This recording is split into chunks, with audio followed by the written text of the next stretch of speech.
Imagine waking up one morning to a world drowning in its own noise.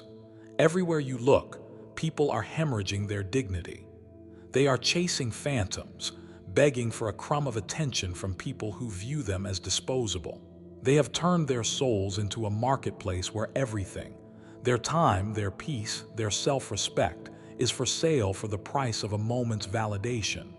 They chase, they explain, they plead, but you are here because you are tired of the noise.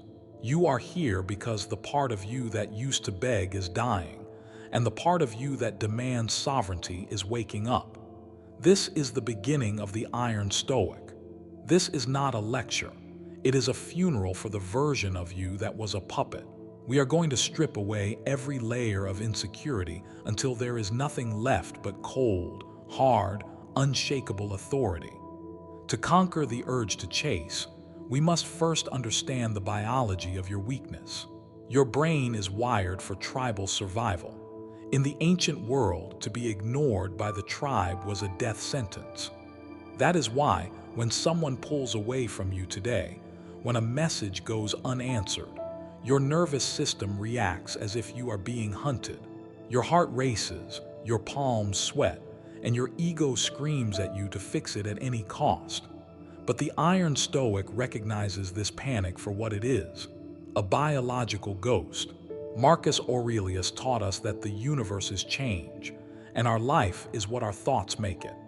The fact that someone stopped speaking to you is an event. The idea that this event means you are worthless is an opinion you have chosen to believe.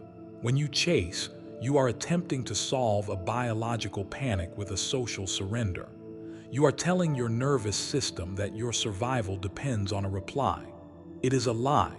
You are perfectly safe in your own company. By choosing absolute silence, you are recalibrating your brain. You are telling your ego that its hunger for validation will no longer be fed. Consider the mountain. Does the mountain chase the clouds? Does the mountain move when the wind screams at it to change its shape? No, the mountain simply is. Most people are social puppets. Their strings are pulled by the tone of a voice or the speed of a response. When you enter the state of the Iron Stoic, you cut those strings. You realize that your value is an internal asset. It cannot be depreciated by someone else's lack of vision. Epictetus, who was born a slave and became the master of freedom, understood that no man is free who is not master of himself. If you cannot control your urge to explain yourself, you are a slave to the person you are explaining to. Silence is the ultimate declaration of freedom. It is the moment you stop being a performer for a crowd that isn't even watching. There is a law of physics that applies to the human spirit. Nature abhors a vacuum. When you go silent, truly silent, you create a psychological vacuum. Most people are addicted to the reaction. They disrespect you because they expect you to yell. They ignore you because they expect you to beg. When you offer them nothing but a cold, impenetrable wall of silence, you break their reality. Your absence must become a heavy, physical weight in their life. It must be so total and so sudden that it forces them to confront the mirror of their own actions. As long as you are explaining, you are giving them an out. But silence offers no handle. It cannot be debated. It cannot be negotiated. The Iron Stoic does not leave a situation. He evaporates from it, leaving only the cold echo of what used to be his presence. We move now from the act of vanishing to the act of existing within the void. It is one thing to go silent. It is another to remain silent when the world demands an answer. Most people can handle silence for a few hours, but they cannot handle the internal pressure of being misunderstood. They feel a physical itch to set the record straight. They want to explain their heart to people who only want to see their shadow. But we are now entering the cold chamber of the mind. We are dismantling the ego's addiction to being right. Your character is not a marketing campaign. You do not need to translate your soul for the illiterate. This is the sovereignty of the inner citadel, a place where no one's opinion can reach you, and where your silence is the ultimate declaration of war against the need for approval. Ask yourself, why do you explain? Every time you feel the urge to justify your choices, you are standing in a dock. You have made the person standing across from you the judge, the jury, and the executioner of your self-worth. You are pleading for a not guilty verdict, hoping they will agree that you are a good person. The Iron Stoic recognizes no judge but his own conscience. If you know your intentions were clean, if you know your path is virtuous, why do you care if a fool misreads your silence? If you cannot control the urge to justify your boundaries, you are not free. Your silence is your sovereignty. It says my decisions are final, and I do not require a footnote to satisfy your misunderstanding. When you stop explaining, you stop being a defendant. You become the law. Energy is the only true currency you possess, and most people are spending it like water. Chasing is a high-interest loan you take out against your future self. When you chase, you are investing your life force into someone else's ego. You are feeding them while you starve. The Stoics practiced extreme mindfulness regarding their attention. They realized that every word spoken in desperation is a brick removed from your internal fortress. By staying silent, you are performing a strategic withdrawal. You are pulling your energy back into your own center. You are becoming a closed loop. In this state, you are dangerous because you are unpredictable. A person who explains everything is a map that can be read. A person who stays silent is a ghost that cannot be tracked. We are building a version of you that is so rooted in self-certainty that the departure of 1,000 people would not cause a single tremor in your soul. You must understand that people do not value what is free. They do not value what is easily accessible. When you over-explain, you dilute your value. You make yourself common. But the Stoic is rare.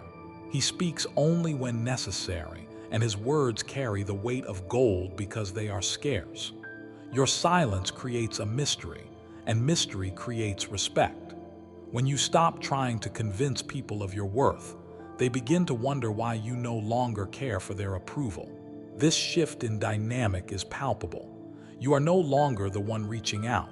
You are the one sitting back, observing, judging, and deciding. You have moved from the passenger seat of your life to the throne. We have dismantled the chaser. We have fortified the inner citadel.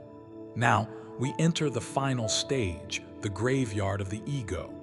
This is the stage of the final shadow. Most people can walk away for a while, but they keep a window open. They keep a small part of their soul waiting for an apology, waiting for a sign that they were missed. This is not Stoicism. It is a delayed negotiation with weakness. In this final chapter, we are closing every window. We are sealing the doors. You are about to learn that the highest form of power is not found in winning the argument or getting the apology. It is found in the absolute, cold realization that you no longer care. Once you enter the state of supreme detachment, there is no going back to the person who begged. You are about to become a ghost to your past and a god to your future. Why do you crave the last word? Because your ego wants to leave a mark. It wants to wound the person who wounded you. It wants to ensure that they know exactly how much they hurt you. This is the final chain that binds you to them. The Iron Stoic realizes that the most devastating last word is no word at all. Seneca taught that the greatest remedy for anger is delay, but the greatest remedy for disrespect is disappearance.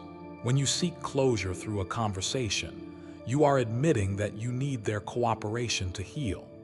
You are saying, I am still tethered to you. True closure is an internal act of rebellion. It is the moment you decide that your peace is worth more than their explanation. You don't need to tell them you are done. You just need to be done. Your silence is the final period at the end of a sentence that they will spend the rest of their lives trying to read. You are not just walking away, you are evaporating from their reach. They are left with a ghost, and a ghost cannot be bargained with. As this transformation comes to a close, you must face the mirror. Silence has stripped away the noise. The chasing has stopped. The begging has died. What is left? What is left is the iron Stoic. This is not a mask you wear. It is the person you have become through the discipline of stillness. You are now the man who can walk through a storm of insults and remain dry. You are the woman who can lose everything and remain whole. You have realized that the world's opinion of you is none of your business. Your only business is the mastery of your own soul. The people who thought they controlled you through your reactions are now powerless. They will try to provoke you one last time. They will test the new walls of your citadel. Let them. Your silence will be their answer, and your success will be their only reminder that you ever existed. The shadow has been integrated. The light has been found in the dark. Now, go and live in the power you have built.